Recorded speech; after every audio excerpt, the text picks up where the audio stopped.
কিন্তু আপনি কি কখনো দেখেছেন যে ক্রিকেট বোর্ডের কেউ এসে কোনো একজন খেলোয়াড়কে সাইফুদ্দিন ও মিরাজকে বাদ দিয়ে বিশ্বকাপের দল ঘোষণা করায় এবার খেপলো মাশরাফি। এটা মুঘল মুল্লুক নাকি, যা ইচ্ছা তাই করে যাচ্ছে।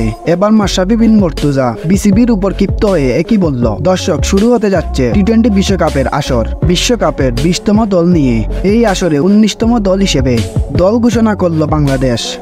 বরাবরের মতো বাংলাদেশের স্কোয়াড দিতে লেট হয়, এবারও তা হয়েছে। তবে এবার বাংলাদেশের স্কোয়াড ঘোষণায় অবাক হয়ে গেছেন সবাই। বাংলাদেশের সাবেক ক্রিকেটাররা রীতিমতো অবাক। এবার বাংলাদেশের স্কোয়াড দেখে ক্ষিপ্ত হয়ে মাশরাফি জানান তার মতামত। দর্শক, এবার টি-20 বিশ্বকাপ থেকে বাদ পড়েছে দুর্দান্ত পারফরমেন্স করা সাইফুদ্দিন ও মেহেদী হাসান মিরাজ। মিরাজ বাদ পড়বে এটা আগে থেকেই জানা ছিল, তবে সাইফুদ্দিন বাদ পড়বে এটা কল্পনায় ছিল না। দুর্দান্ত সাইফুদ্দিনকে বাদ দিয়ে তার জায়গায় দলে জায়গা দিয়েছে তানভীর ইসলামকে।